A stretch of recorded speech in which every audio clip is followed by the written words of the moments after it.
सरहदें कहाँ बांट पाती हैं माँ की ममता को। ये ममत्व है, ये प्रेम। जिस मुद्दे पे अगर मैं बात करने जा रहा हूँ उस पे जरा सा, अगर आप ये वीडियो देख रहे हैं तो जरा सा अपना नजरिया बदल के वीडियो देखिएगा। नफरत के नजरिए से इस वीडियो को मत देखिएगा, क्योंकि यहाँ पे दो माओं के ममता की बात है। तो बेहतरीन तरीके से समझते हैं। हमारे पीछे स्क्रीन में आपको नजर आ रहे होंगे पल्लवी जी।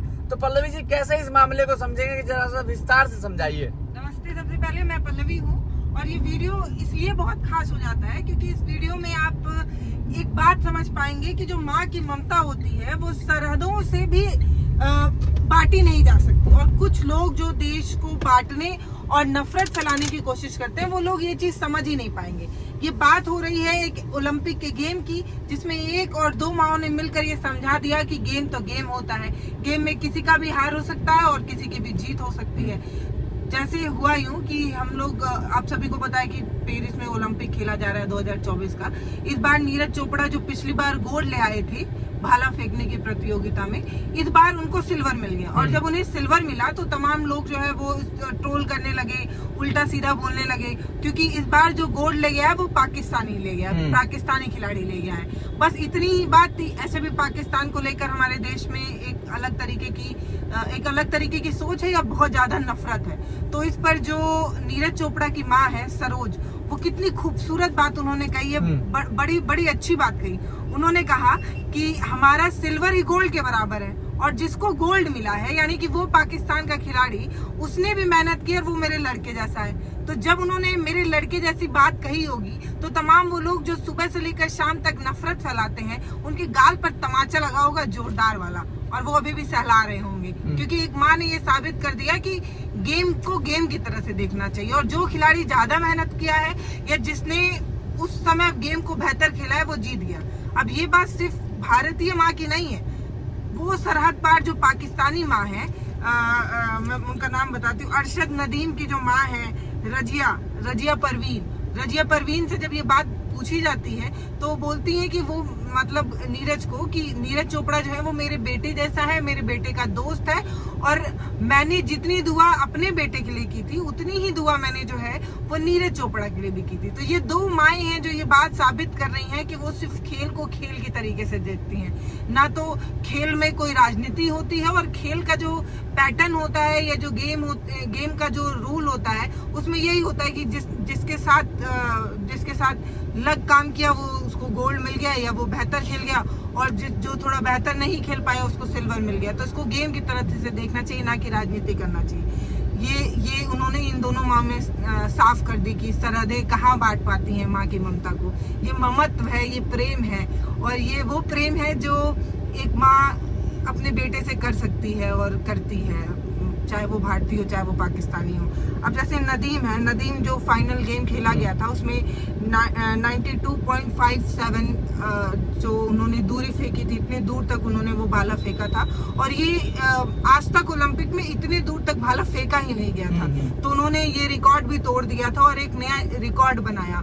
और इसके उलट जब हम नीरज की बात करते हैं तो उन्होंने 89 यानी कि 89.45 मीटर जो है वो भाला फेंका था। थोड़ा कम था अरशद नदीम से, लेकिन बेहतर था। उनको भी बेस्ट थ्रो का अवार्ड दिया, मतलब बेस्ट थ्रो बताया गया कि अच्छा फेंका, बेहतर फेंका। तो ये पूरी कहानी थी जिस पर दो माओं की ममता और दो माओं के प्यार को सोशल मीडिया पर बताइए। समझना भी चाहते हैं हम कि अगर कोई खिलाड़ी है, भले से वो सरहद पार का है, पाकिस्तान का है, क्या उसका नाम लेके उसकी प्रोत्साहन नहीं करनी चाहिए? उसका नाम लेके सिर्फ अपनी रोटी चमकानी चाहिए क्या? देखिए यही बात है ना। अब हम यहाँ पर ये कुछ भी ऐसा कुछ कह दे तो लोग जो है वो हमें भी जिहादी, मुस्लिम और ना जाने पता नहीं क्या क्या बोलने लगेंगे। लेकिन ये बात समझनी होगी। मुझे लगता है कि ये बात हर समझदार इंसान को समझ में आएगी कि खेल होता है, गेम होता है भाई। उसमें कहाँ से तुम राजनीति ले आ रहे हो, उससे क्या मतलब है। और रही बात पाकिस्तान की ना, तो वो 40 साल से तड़प ही रहा था, उसको कभी नहीं मिला गोल्ड मेडल। ठीक है, इंसान मिल गया, जाने दो, अपना छोटा बेटा है, छोटा भाई है, छोड़ो, मिल गया। हमें तो मिलता रहता है, हम तो जीतते रहते हैं। बड़ा दिल रखो ना, हमसे हमारा ही छोटा भाई है, हमें से छूट कर अलग गया है। तो हम लोग ऐसे भी भारतवासियों का दिल बड़ा है, तो हमने जो है वो कहा ठीक है भाई ले जाओ, कभी तुम्हारी झोली में आया नहीं गोल्ड, तुमने देखा नहीं, ले जाओ, देखते रहो गोल्ड, है ना।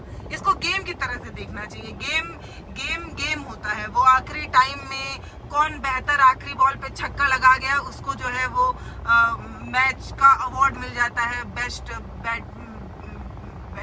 बॉलर का अवार्ड मिल जाता है, कुछ भी मिल सकता है, बैटमैन का अवार्ड मिल सकता है, बेस्ट थ्रोअर का अवार्ड, कुछ भी मिल सकता है ना। तो इसके लिए इसमें इतना नाराज होने वाली कौन सी बात है। मैं देख रही हूँ लगातार सोशल मीडिया पर लोग जो है वो पानी पी पी के कोस रहे हैं, तो ठीक है, उनको भी कुछ काम मिल गया है तो बेहतर ही है। अपनी गुस्सा, अपना आक्रोश आप सोशल मीडिया पर उड़ेलने से, उस पे उल्टी करने से बेहतर है कि आप अपने खिलाड़ियों के सपोर्ट में खड़े होइए और उनके लिए जो सुविधाएं होनी चाहिए उस पर बात करिए।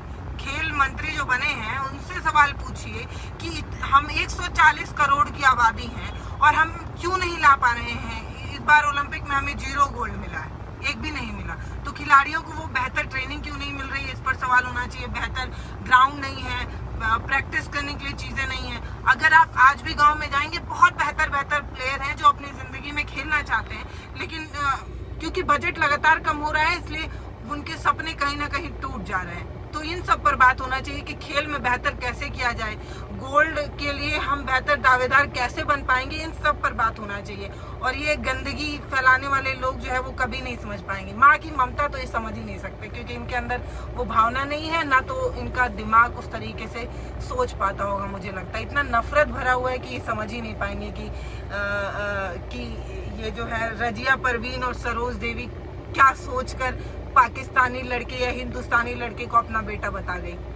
अच्छा पल्लवी जी, यहाँ ये भी समझ सकते हैं क्या कि जो वहां से उन सरहद पार लोगों से सवाल किया जा रहा है या फिर उसको कोसा जा रहा है खिलाड़ी को, तो ये अपने सत्ता में बैठे हुए लोगों से भी तो सवाल कर सकते हैं कि इस तरह की ट्रेनिंग क्यों नहीं दी जाती है या फिर वो चीजें खिलाड़ियों को क्यों नहीं प्रोवाइड की जाती कि उनसे बेस्ट ये कर सके। नहीं, इस वाले गेम में आशुनी इसको ऐसे नहीं कहा जा सकता। हाँ। क्योंकि हम लोग नीरज के कॉन्फिडेंस को लो नहीं कर सकते। मुझे लगता है नीरज जो है वो बहुत बेहतर खिलाड़ी हैं और वो लगातार मेहनत भी करते रहते हैं। और रही बात उनमें काबिलियत नहीं है तो ऐसा बिल्कुल नहीं है। पिछली बार वो गोल्ड ले आए थे ओलंपिक में और इस बार भी ले आते, बस कभी कभी हो जाता है लक बाई चांस, नहीं हो पाता उस समय। बेहतर खिलाड़ी है, कुछ हुआ होगा। तो वो ये बात वो उन्होंने कहा कि जो है वो हर नीरज की लाइन को कोट कर रही हूँ, उन्होंने ये बात कही थी जब उनसे पूछा गया कि इस बार आप गोल्ड क्यों नहीं लाए, आप अपने उस चीज से चूक गए। तो उन्होंने कहा कि हर खिलाड़ी का समय आता है और वो उसको पता होता है। तो हो सकता है कई बार परिस्थितियां आपके साथ ना हो और आप बेहतर ना कर पाए, पर मैं अपने आप में सुधार कर रहा हूँ और मैं उम्मीद करता हूँ कि इस बार हमारे देश का राष्ट्रगान नहीं बजा, पर अगली बार जरूर बजेगा, किसी और देश में बजेगा, जरूर बजेगा। तो ये होती है खिलाड़ी का कॉन्फिडेंस और नीरज बेहतर कर रहे हैं, इसमें दो राय नहीं है। पर हाँ, ये सवाल बिल्कुल पूछा जाना चाहिए कि इतने सारे गेम है, क्यों नहीं आ रहा है भाई हमारा गोल्ड, क्यों नहीं ला पा रहे हैं हम? या तो हमारे प्रैक्टिस में कमी है या तो हमारे खिलाड़ियों को उस तरीके से प्रोत्साहित नहीं किया जा रहा है जो हम नहीं ला पा रहे हैं। मतलब 140 करोड़ की आबादी है और उस आबादी का देश एक दिन हर साल 2, 3, 4 गोल्ड मेडल, कई बार तो दर्जनों भर ले जाते हैं। तो ये सवाल जरूर पूछा जाना चाहिए। अगर आपका खेल में इंटरेस्ट है और सच में आपके अंदर देशभक्ति की भावना है तो आपको ये सवाल जरूर पूछना चाहिए कि हम क्यों नहीं ला पा रहे हैं। चलिए, बाकी जो भी ये लोग वीडियो देख रहे हैं उनसे बस विनती ये करना चाहता हूँ कि नजरिया बदलिए, तभी सोच बदलेगी। और बाकी इन दो माओं ने जो कहा है उन पे एक बार बैठ के गहनता से सोचिएगा। बाकी आप क्या सोचते हैं कमेंट सेक्शन में जरूर बताइएगा।